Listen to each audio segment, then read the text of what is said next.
Moinsen, hier ist wieder der Sebastian.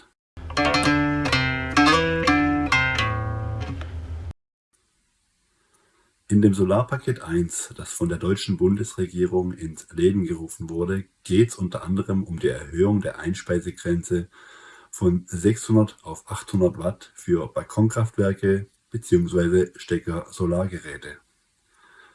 Warum ich der Meinung bin, dass das für uns Otto-Normalverbraucher irrelevant ist, das möchte ich mal in diesem Video auf eine hoffentlich einfach verständliche Art zeigen. Und damit ich hier in meinem Hotelzimmer in Ruhe weiter fernsehen kann, lasse ich mal eine KI-Stimme sprechen. Es folgt gleich eine Sammlung gängiger Stromverbraucher, die sich in vielen Haushalten befinden und den Verbrauch des Haushaltes auf mehr als 600 Watt erhöhen können. Die Sammlung ist in 3 Bereiche unterteilt. Was es mit den Bereichen auf sich hat, werdet ihr im Laufe dieses Videos verstehen. Im oberen Bereich befinden sich Wasserkocher, Föhn, Toaster, eine Kaffeemaschine und ein Durchlauferhitzer für Warmwasser. Das sind Geräte, die für eine relativ kurze Zeit viel Strom verbrauchen. Hier mal als Beispiel die Verbrauchskurve, also Leistung über die Zeit, von Wasserkocher und Durchlauferhitzer.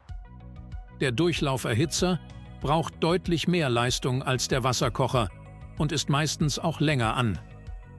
Hier sind bewusst die Leistungen der Geräte nicht hingeschrieben, weil es bei beiden Geräten sowieso nur das hier wäre, was von einem 600 Watt Wechselrichter abgedeckt werden kann, wenn die Sonne scheint.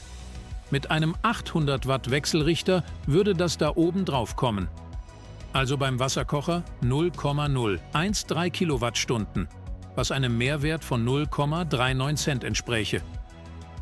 Wir nehmen hier in dem Video übrigens einen Strompreis von 30 Cent pro Kilowattstunde an.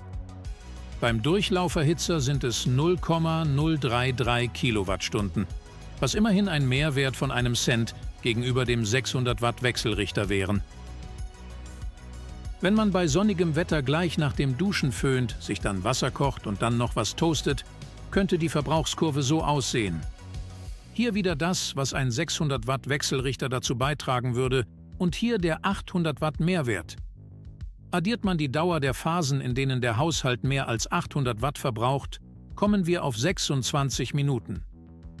Der Haushalt würde durch dieses Verhalten also 26 Minuten lang eine Leistung von über 800 Watt haben, was einem finanziellen Mehrwert von 2,6 Cent entspräche. Selbst wenn eine völlig verrückte große Familie es schaffen sollte, sich so zu synchronisieren, dass mittags in Reihe geduscht, geföhnt und getoastet wird, bleibt noch das Problem, dass ja nicht jeden Tag die Sonne scheint. Aber mehr dazu später. Hier also schon mal ein Daumen runter. Kommen wir zum mittleren Bereich, in dem sich Waschmaschine, Spülmaschine und Herd befinden. Diese Geräte laufen meist über einen längeren Zeitraum und benötigen über diesen Zeitraum viel Energie. Allerdings benötigen sie die Energie nicht permanent. Ich habe in einem vorherigen Video mal Lastgänge für Waschmaschine und Spülmaschine erstellt.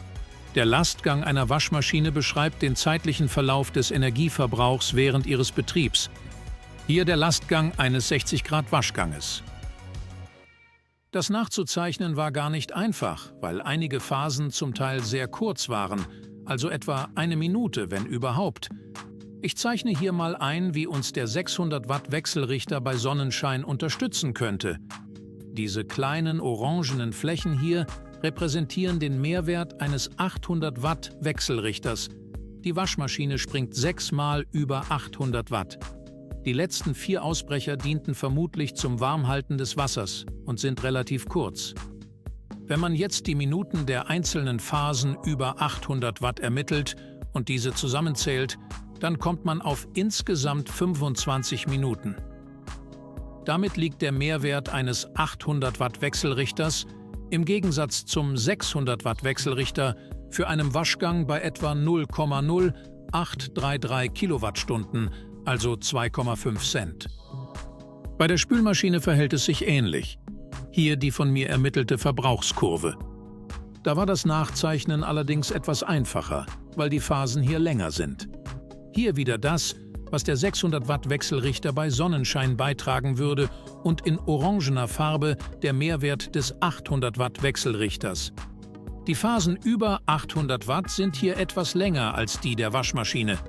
Insgesamt braucht die Spülmaschine 35 Minuten lang eine Leistung von mehr als 800 Watt. Das macht einen Mehrwert von 0,116 Kilowattstunden pro Spülgang, also etwa 3,5 Cent. Für den Herd habe ich leider kein Verbrauchsprofil. Der Herd kann zwar viel mehr Leistung verbrauchen, aber die Phasen über 800 Watt sind in Summe da sehr wahrscheinlich auch nicht viel länger als bei Waschmaschine und Spülmaschine. Wirkt auf mich alles nicht berauschend. Deshalb hier auch ein kleiner Daumen runter. Den Daumen hoch würde ich den Verbrauchern in der unteren Reihe geben, also Klimaanlage, Wärmepumpe und E-Autos, die tagsüber mit niedriger Leistung geladen werden. Diese Verbraucher verbrauchen über längere Zeiträume viel Strom, bekommen also viel von den 200 Watt an Mehrleistung ab. Ich nehme allerdings an, dass die meisten von uns Otto-Normalverbrauchern, weil sie zum Beispiel in Wohnungen wohnen, diese Verbraucher nicht besitzen. Ein Gerät, das übrigens etwas zwischen den Stühlen steht, ist der Wäschetrockner. Den konnte ich hier nicht wirklich einordnen und er hängt deshalb hier in der Mitte rum. Sein Verbrauchsprofil ist zwar solarfreundlich, aber die Nutzungsdauer eher auf wenige Stunden pro Woche begrenzt.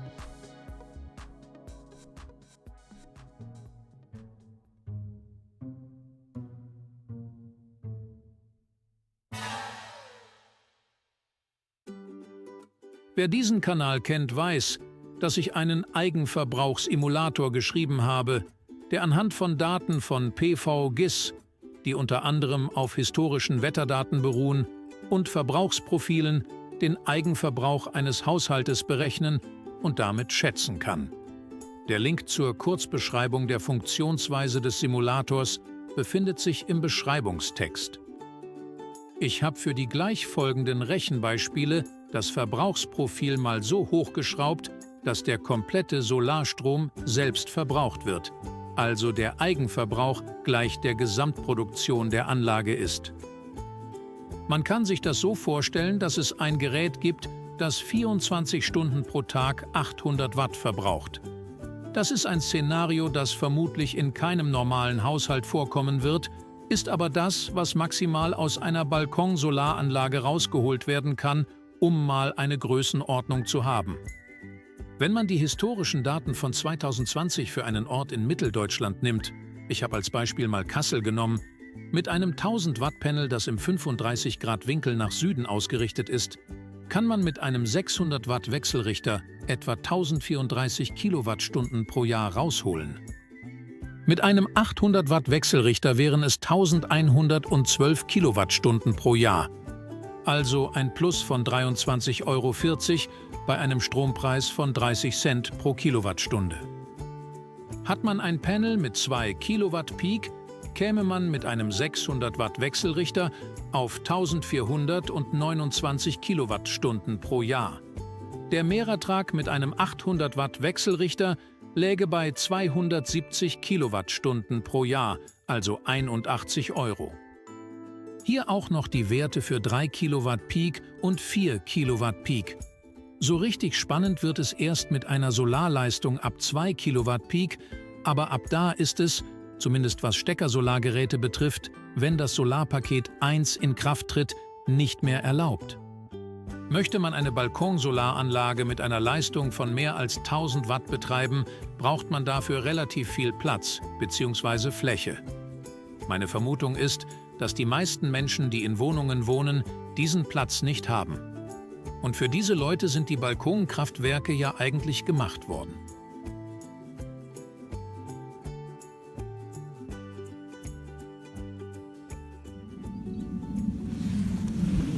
So, ein spezieller Gruß geht noch an meinen sehr guten Freund Leander, der wegen dem Bahnstreik nicht hierher kommen konnte, um mit mir zu wandern. Und bis zum nächsten Video wünsche ich euch eine schöne und sonnige Zeit und bis hoffentlich bald.